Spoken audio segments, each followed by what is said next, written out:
Λέγαμε λοιπόν, είναι δύσκολα τα πράγματα. Πώς να το τσιγάρο είναι μια πολύ βαριά πάθηση. Δεν κόβεται το τσιγάρο.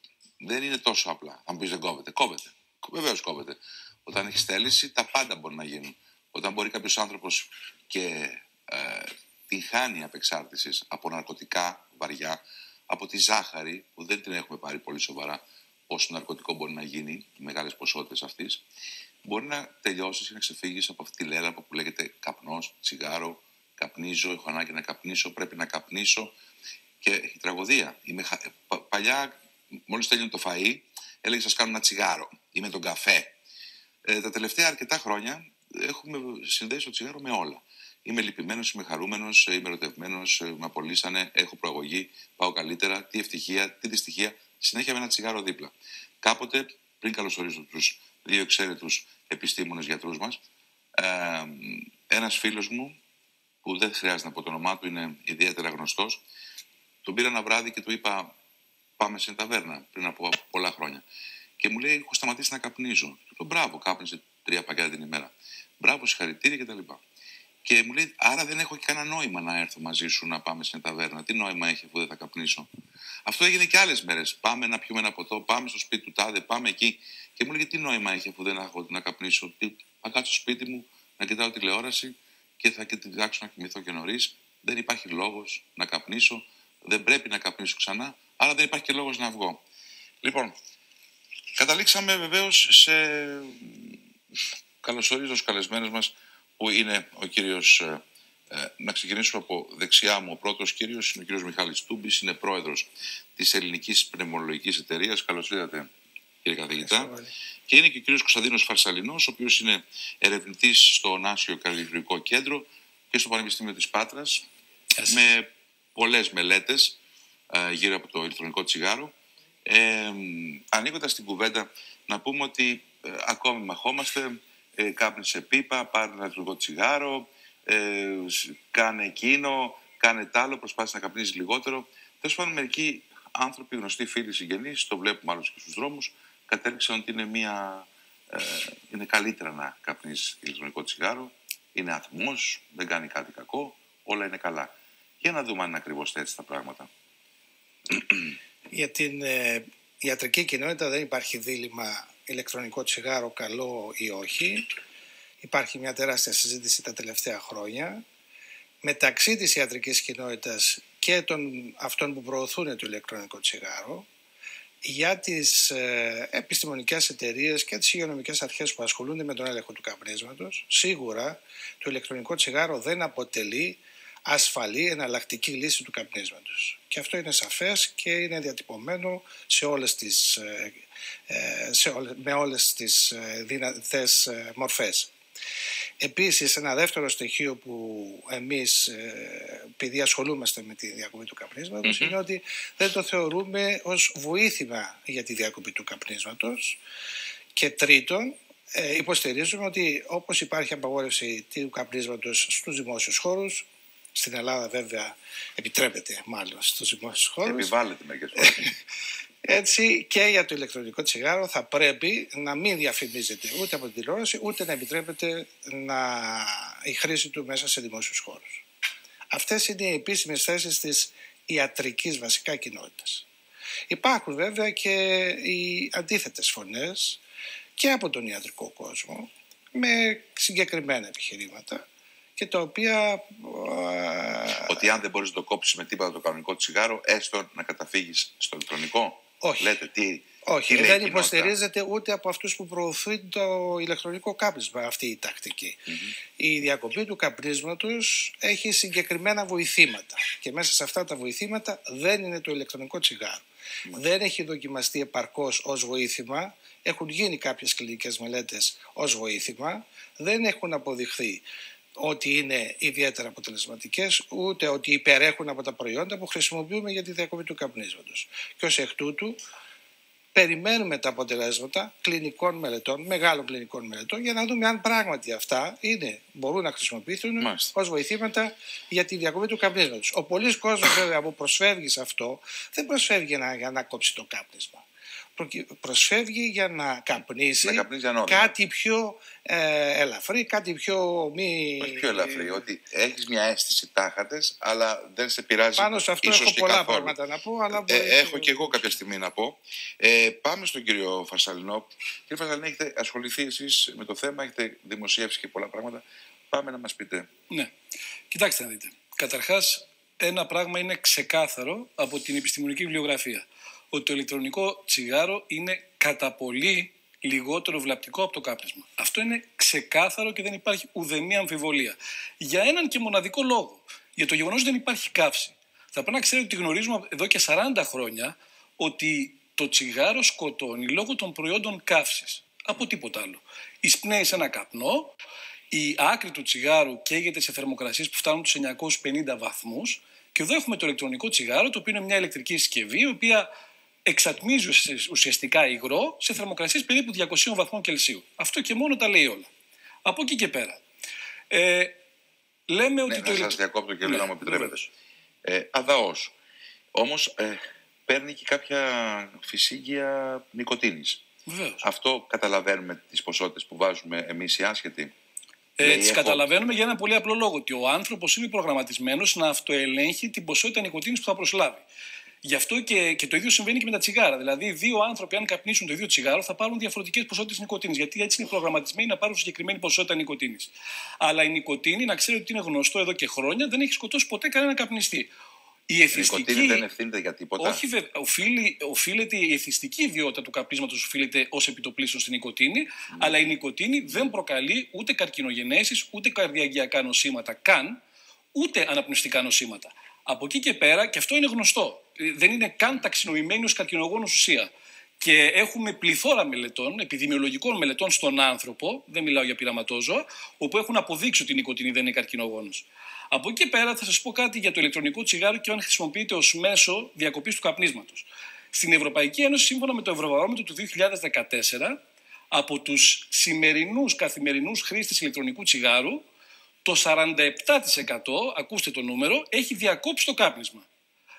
Επιπλέον 33% έχει μειώσει το κάπνισμα. Αυτό σας πληροφορώ ότι δεν έχει υπάρξει ποτέ στην ιστορία προϊόν που να έχει τέτοια αποτελεσματικότητα στον πληθυσμό στη διακοπή του καπνίσματος. Και προσέξτε, μιλάμε για ένα διάστημα, η μελέτη έγινε από την Ευρωπαϊκή Ένωση τέλος του 2014, για ένα διάστημα όπου ο κόσμος βομβαρδίζεται καθημερινά από διφορούμενες πληροφορίες, τη μία ότι είναι τοξικό, την άλλη ότι είναι καλό. Βέβαια, να πούμε όμως ότι είναι πάρα πολύ καινούριο πράγμα στην ουσία. Είναι ένα πάρα πολύ 20-30 χρόνια να πεις έχω κατασταλάξει. Είναι ένα πάρα πολύ καινούριο πράγμα. Δεν έχουμε μακροχρόνιες επιδημιολογικές μελέτες στον άνθρωπο. Γι' αυτό, όπως σας είπα πριν, είναι ξεκάθαρο ότι είναι λιγότερο βλαπτικό, αλλά δεν μπορούμε να ορίσουμε ακριβώς με ακρίβεια την ελάττωση του κινδύνου.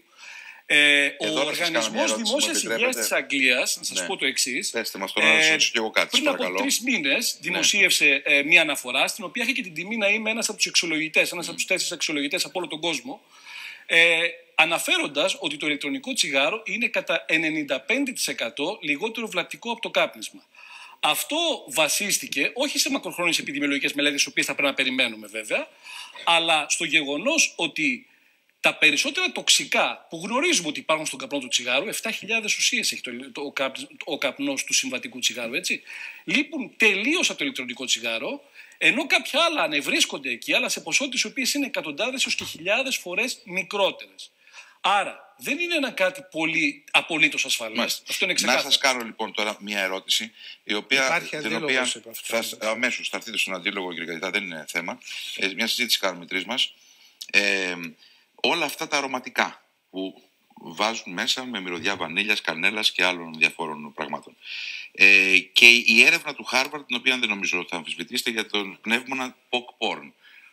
Θα την αμφισβητήσω ευθέως και θα σας πω γιατί. Η έρευνα του Χάρβαρντ είναι ουσιαστικά μια αντιγραφή δικιάς μας μελέτης που κάναμε και δημοσιεύσαμε το Σεπτέμβριο του 2014. Θέλετε να μας πείτε τι λέει αυτή η έρευνα, αν θέλετε να την καταρρύψετε για να πάμε στον πρόκειται για 2 συστατικά αρωματικά, τα οποία ενώ είναι εγκεκριμένα για χρήστα τρόφιμα, είναι τοξικά στην εισπνοή. Το το ανακαλύψαμε και το προβάλαμε. Και τι κάνει στον πνεύμονα και τον ονομάζουν popcorn? Προκαλεί μία νόσο η οποία λέγεται αποφρακτική βροχιολίτιδα, η οποία έχει δοθεί το όνομα νόσος popcorn επειδή πρώτο εμφανίστηκε σε εργαζόμενους σε βιομηχανίες που φτιάχνουν popcorn, επειδή εκεί χρησιμοποιούν βούτυρο και μπαίνει στο φούρνο μικροκυμάτων και δημιουργούνται έτσι οι ατμοί τους οποίους εισπνέουν. Προσέξτε να δείτε, αυτό είναι ένα θέμα το οποίο ανακάλυψε και δημοσίευσε η δικιά μας ερευνητική ομάδα το Σεπτέμβριο του 2014. Αλλά να σας πω τι έγινε με το Harvard και τι κάναμε εμείς αντίστοιχα. Εμείς είχαμε πάρει 159 υγρά από όλο τον κόσμο και τα είχαμε αναλύσει, έναντι περίπου 50 προϊόντων του Harvard. Είχαμε βρει ποσότητες οι οποίες ήταν πενταπλάσιες περίπου σαν μέσο όρο από ό,τι βρήκε το Harvard. Αλλά προσέξτε τι δεν είπε το Πανεπιστήμιο του Harvard. Τα δικά μας αποτελέσματα που ήταν 5 φορές πάνω από το Harvard ήταν τότε 100 φορές λιγότερα από την ποσότητα που προσλαμβάνει ένας καπνιστής από το κάπνισμα των συγκεκριμένων ουσιών. Άρα είναι αυτό που σας είπα και πριν. Μπορεί να μην είναι ένα απόλυτα ασφαλές προϊόν, αλλά είναι με διαφορά λιγότερο βλαπτικό θα έλεγα από το κάπνισμα. Όσον αφορά τη μελέτη του Harvard, μιλάμε ότι είναι 600 φορές περίπου πάνω. Βάλουμε εδώ μια άνω τελεία. Είσαστε πολύ σαφείς, το είπατε πολλές φορές. Πάμε και στον κύριο Τούμπη. Το αξίωμα ότι εμπεριέχει πολύ λιγότερες ουσίες μέσα αυτό το προϊόν και ότι δεν έχει αποδειχθεί ότι είναι βλαπτικό, δεν σημαίνει ότι είναι ένα ασφαλές προϊόν. Είναι λάθος αρχή το να λέμε ότι επειδή περιέχει λίγα συστατικά είναι και λιγότερο βλαπτικό, άρα είναι και ασφαλές. Αυτά είναι και λιγότερο να είναι. Είναι αυθαιρεσία. Η ασφάλεια εκτιμάται μέσα από συγκεκριμένες μελέτες, μέσα από συγκεκριμένες παραμέτρους και μέσα από μακροχρόνια δράση και έλεγχο. Αυτές λείπουν παντελώς. Αυτό που υποστηρίζει ότι περιέχουν ελάχιστες ποσότητες και άρα η βλάβη θα μπορούσε να είναι και μικρότερη. Υπάρχει πρόσφατη μελέτη για την υποκρυψόμενη φορμαλδεΐδη μέσα στα ηλεκτρονικά τσιγάρα. Αυτή βασικά δεν περιέχεται στο τσιγάρο. Ναι, περιέχεται. Στο ηλεκτρονικό τσιγάρο δεν περιέχεται στις επίσημες ουσίες. Όμως με την θέρμανση του υλικού παράγεται στο τέλος φορμαλδεΐδη και αποδίδεται στο πνεύμονα. Και μάλιστα έχει αποδειχθεί ότι όταν αυτή η θέρμανση γίνει σε υψηλό βολτάζ, τότε η παραγόμενη φορμαλδεΐδη και αποδιδόμενη στο πνεύμονα είναι κατά 5 με 15 φορές μεγαλύτερη από ό,τι με το κανονικό τσιγάρο. Άρα, και γιατί λέμε φορμαλδεΐδη. Φορμαλδεΐδη είναι μέσα στις 10-11 σίγουρα καρκινογόνες ουσίες. Το να λέμε ότι περιέχεται σε μικρές ποσότητες ή οποιαδήποτε άλλη ουσία και να το περνάμε έτσι ότι είναι ασφαλές, νομίζω είναι λάθος. Με συγχωρείτε κύριε Ροδίτη, πρέπει να παρέμβω. Βεβαίως, αμέσως. Κύριε Φασταλινέ, δεν είμαστε 20 άνθρωποι. Ο χρόνος είναι δικό σας. Για το συγκεκριμένο που κύριε γιατί έχω προσωπική έρευνα πάνω. Βεβαίως. Να προσθέσω επίσης το εξής, με ένα τεράστιο ερωτηματικό στο τέλος. Γράφονται συνεχώς, εκτός Ελλάδος, αλλά και εντός ως αναδημοσιεύσεις, ότι γίνεται και συσσόρευση υγρού στον πνεύμονα με τον παραπανήσιο ατμό. Γι' αυτό εσείς τι λέτε ως... Δεν νομίζω ότι υπάρχει κάποια αξιόπιστη μελέτη που να δείχνει κάτι τέτοιο. Όμως εγώ θα ήθελα να σας πω μια ιστορία, η οποία συνεχίζεται τα τελευταία 60 χρόνια. Περί τα μέσα της δεκαετίας του 50 έγινε σαφέστατο ότι το κάπνισμα σχετίζεται με τον καρκίνο του πνεύμονα. Και άρχισε τότε μια προσπάθεια με σύμπραξη πολιτείας, ιατρικής κοινότητας και καπνοβιομηχανίας να φτιαχτεί, να δούμε τι περιέχει το κάπνισμα, το καπνός μέσα, ούτως ώστε να φτιάξουμε ένα προϊόν πιο ασφαλές. Αυτό ευωδόθηκε μέσα στη δεκαετία μετά τις αρχές της δεκαετίας του 60. Φτιάχτηκαν τότε τα τσιγάρα με φίλτρο. Η διαφήμιση και η προτροπή είναι καπνίζετε τσιγάρα με φίλτρο γιατί περιέχουν λιγότερες ουσίες από ό,τι τα κανονικά τσιγάρα. Περάσαμε από το φίλτρο στα Slim Life τσιγάρα, πάλι με το ίδιο σύνθημα. Καπνίζεται αυτά γιατί περιέχουν μικρότερες ποσότητες καρκινογόνων ουσιών, βλαπτικών ουσιών κτλ. Αυτός ο μύθος κατέρευσε μέσα στη δεκαετία του 80, διότι αποδείχθηκε ότι με τη χρήση και αυτών των προϊόντων όλων η θνητότητα και η νοσηρότητα, η σχετιζόμενη με το κάπνισμα δεν μειώθηκε επουδενή. Άρα όλες αυτές οι προσπάθειες πήγαν στράφη. Και έτσι η ιατρική κοινότητα και γενικά η πολιτεία άλλαξε εντελώς στάση απέναντι στην καπνοβιομηχανία. Προσπάθησε τότε η καπνοβιομηχανία να φτιάξει προϊόντα αυλαβή. που να μην θυμίζουν και πολύ το τσιγάρο απέτυχαν. Και ερχόμαστε σήμερα στο ηλεκτρονικό τσιγάρο. Άρχισε αυτή η προσπάθεια του ηλεκτρονικού τσιγάρου, όχι από την καπνοβιομηχανία ακριβώς. Σήμερα όμως το 65% των μετοχών του παγκόσμιου χρηματιστηρίου που αφορά σε ηλεκτρονικό τσιγάρο ανήκει σε 2-3 μεγάλες καπνοβιομηχανίες. Είναι η ίδια ιστορία που επαναλαμβάνεται. Μας προωθούν ένα προϊόν διαφημίζοντας το ότι είναι λιγότερο βλαπτικό από το τσιγάρο και άρα μπορούμε να το χρησιμοποιούμε ελευθέρως. Είναι λάθος. Εμείς σαν ιατρική κοινότητα δεν το θεωρούμε ασφαλές εναλλακτικό για το τσιγάρο. Η απάντησή μας σε ένα καπνιστή που έρχεται και μας λέει τι να κάνω είναι σε βοηθάμε να κόψεις το κάπνισμα. Δεν υπάρχει μέση λύση. Κύριε Φασαλίνα. Λοιπόν, δεν ξέρω πού να το ξεκινήσω ειλικρινά. Θα ξεκινήσω πρώτα από τις φορμαλδεΐδες και το 5-15 φορές παραπάνω, το οποίο είναι ένας τεράστιος μύθος. Έχω προσωπικά δημοσιεύσει άρθρο με το οποίο ζητάω επίσημα να αποσυρθεί η συγκεκριμένη μελέτη από το περιοδικό και ακόμα περιμένουμε απάντηση από το New England Journal of Medicine. Το περιοδικό αυτό είναι ένα από τα σοβαρότερα περιοδικά του κόσμου. Και τι σημαίνει αυτό? Δεν σημαίνει τίποτα απολύτως. Έχω κάνει προσωπικά μελέτη για το συγκεκριμένο θέμα και απέδειξα ότι η φορμαλδεΐδη υπό φυσιολογικές συνθήκες είναι 7 φορές μικρότερη στο ηλεκτρονικό τσιγάρο από ό,τι στο κανονικό. Η ακεταλδεΐδη είναι περίπου 500 φορές μικρότερη, ακετόνη δεν βγάζει καθόλου και άλλες αλδεΐδες τέτοιες δεν βγάζει τίποτα. Περιττό να σας πω ότι περισσότερη φορμαλδεΐδη έχει το στούντιο εδώ πέρα παρά το τι θα πάρεις από το ηλεκτρονικό τσιγάρο. Λοιπόν, όσον αφορά το θέμα του καπνίσματος, ακούστε να δείτε. Πράγματι έχουν γίνει τεράστιες προσπάθειες και από την επιστημονική κοινότητα για να μπορέσουμε να βοηθήσουμε τους καπνιστές να κόψουν το κάπνισμα. Με φάρμακα τα οποία είναι ασφαλή αλλά αναποτελεσματικά. Σε όλες τις μεγάλες μελέτες η αποτελεσματικότητά τους είναι περίπου 20-25% το μέγιστο. Στο καλύτερο φαρμακευτικό σκεύασμα από το στόμα. Και μιλάμε για τη διακοπή του καπνίσματος στο έτος, όχι την ώρα που παίρνεις το χάπι. Από εκεί και πέρα, ο Παγκόσμιος Οργανισμός Υγείας προβλέπει 1 δισεκατομμύριο θανάτους στον 21ο αιώνα από το τσιγάρο μόνο. Αυτό δείχνει πόσο πίσω είμαστε. Μισό λεπτό, κύριε Τουμπή, μισό λεπτό. Αυτό δείχνει πόσο πίσω είμαστε ακόμα, παρά τα 40 χρόνια αυτά τεράστιων προσπαθειών πράγματι, στη διακοπή του καπνίσματος.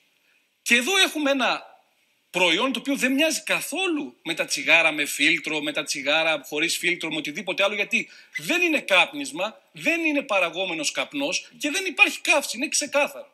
Είναι ένα προϊόν το οποίο με βάση όλα τα μέχρι τώρα δεδομένα, δεν μπορώ να ξέρω τι θα γίνει αύριο, αν αύριο δούμε κάτι άλλο θα αλλάξουμε και γνώμη. Με τα μέχρι τώρα δεδομένα είναι 95% τουλάχιστον λιγότερο βλαπτικό από το κάπνισμα. Δεν είπε κανένας ότι είναι τελείως ασφαλές. Δεν είναι πολύ μεγάλο το ποσοστό. Όμως, οφείλει η επιστημονική κοινότητα να πει στον καπνιστή ότι είναι 95% λιγότερο βλαπτικό με βάση το τι ξέρουμε σήμερα.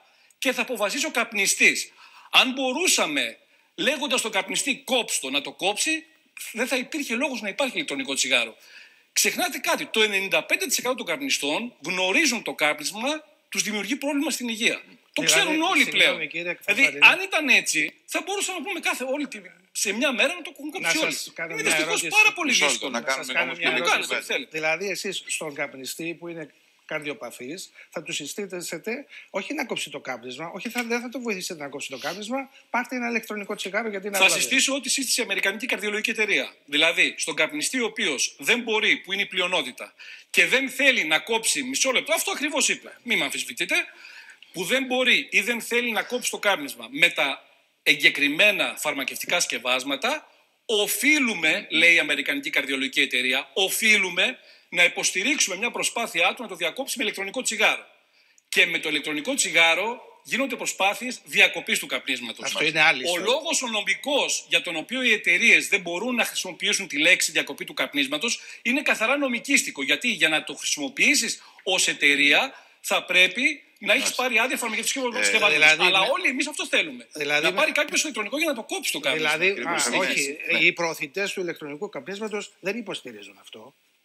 Συγγνώμη δηλαδή. Δεν είμαι εγώ προφητής του ηλεκτρονικού τσιγάρου. Ναι, εσείς έρχεστε εδώ και λέτε όποιος θέλει να κόψει το κάπνισμα να πάρει ηλεκτρονικό τσιγάρο. Όχι, είπα ότι όποιος δεν μπορεί, δεν θέλει να το κόψει με τα υπάρχοντα φαρμακευτικά μέσα, τα οποία γνωρίζετε πολύ καλά ότι ούτε είναι απολύτως αποτελεσματικά. Δεν κατάλαβα. Εσείς έχετε την άποψη ότι πρέπει να τιμωρήσουμε τον καπνιστή ή κόψει το σε ένα ιατρείο διακοπής ή συνέχισε να καπνίσει γιατί σου απαγορεύουμε κάποιο άλλο εναλλακτικό. Αφήστε με να εκφραστώ. Όποιος έρχεται στο ιατρείο. Μισό λεπτό, γιατί πρέπει να στηρίξω τον καλεσμένο, θα στηρίξα και εσάς. Δεν υπόθηκε κάτι τέτοιο. Εδώ δεν ήρθαμε ούτε να τιμωρήσουμε, όχι, ρωτάω, ούτε να ευτελίσουμε, ούτε να απειλήσουμε, ούτε τίποτα. Ακούστε. Όσοι μας ακούν, ξέρουν τι θα κάνουν. Δεν θα δημιουργήσουμε ψευδοδιλήμματα. Είναι απλό το πράγμα. Ένας άνθρωπος δεν μπορεί έχω την ή δεν αίσθηση θέλει να όμως, πάει στο ιατρείο διακοπής. έχω την αίσθηση ότι πρέπει να επιβάλλετε τη γνώμη σας. Νιώθω ότι έχετε μια ένταση ότι αυτά που λέω εγώ είναι τα σωστά. Να ακούσουμε λίγο και την άλλη άποψη.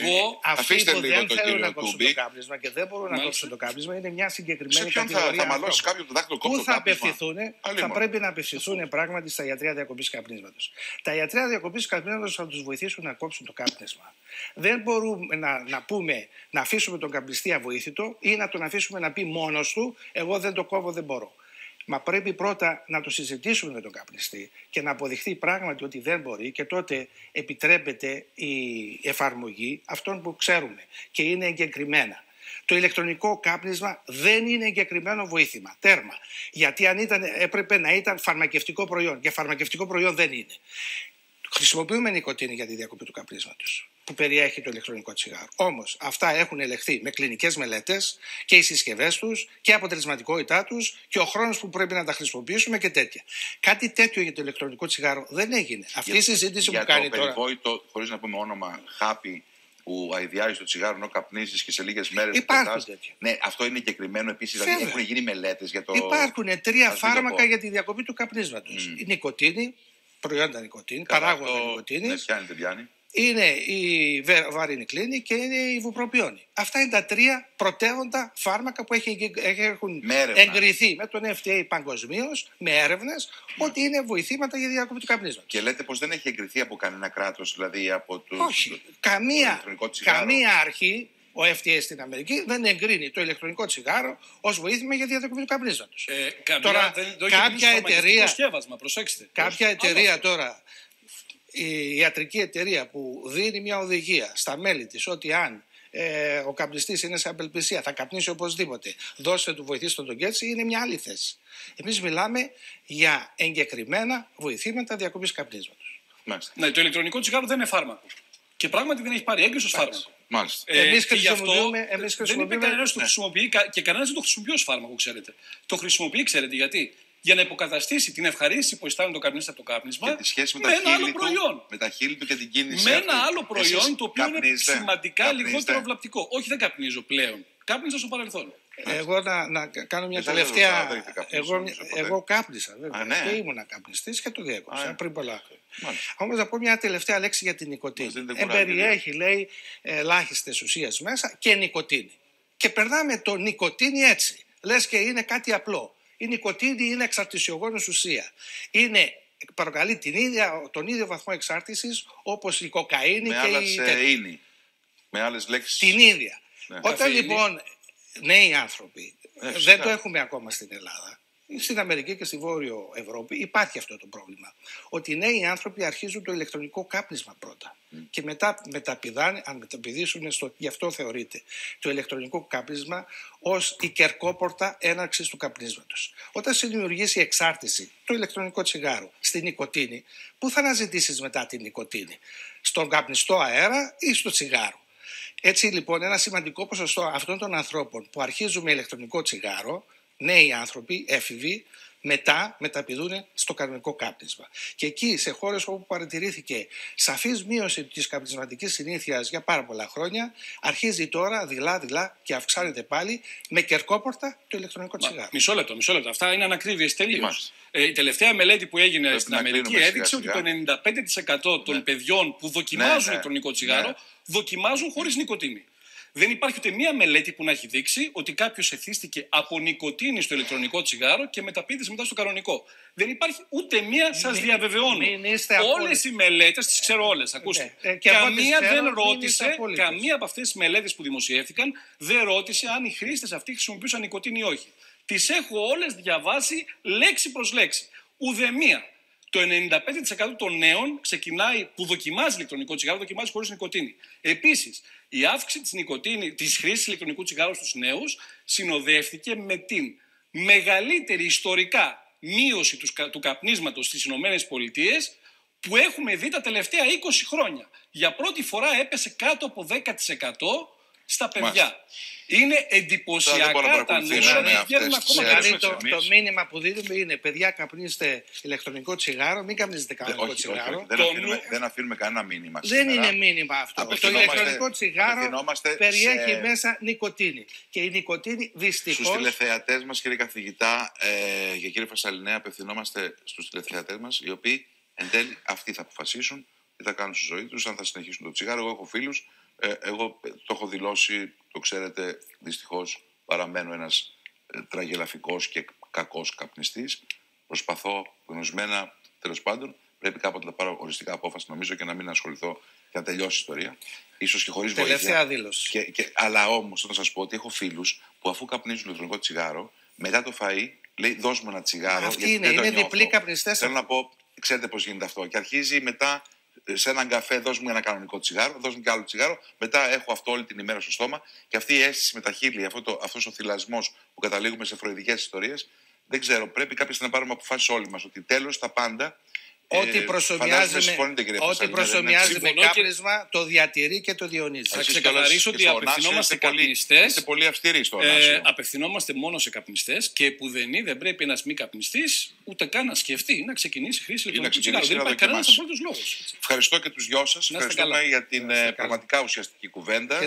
Και ζωηρή βεβαίως, για να καταλάβει και ο κόσμος ποια θέση θα πάρει. Θα αγοράσει, δεν θα αγοράσει, θα κόψει, δεν θα κόψει το τσιγάρο, το κάπνισμα γενικότερα. Λοιπόν, κατευθείαν καταλήγουμε σε... μάλιστα. Νόμιζα ότι είχαμε πολύ ωραίες διαφημίσεις. Όχι ακόμα. Λοιπόν, που ήταν εκείνες οι εποχές.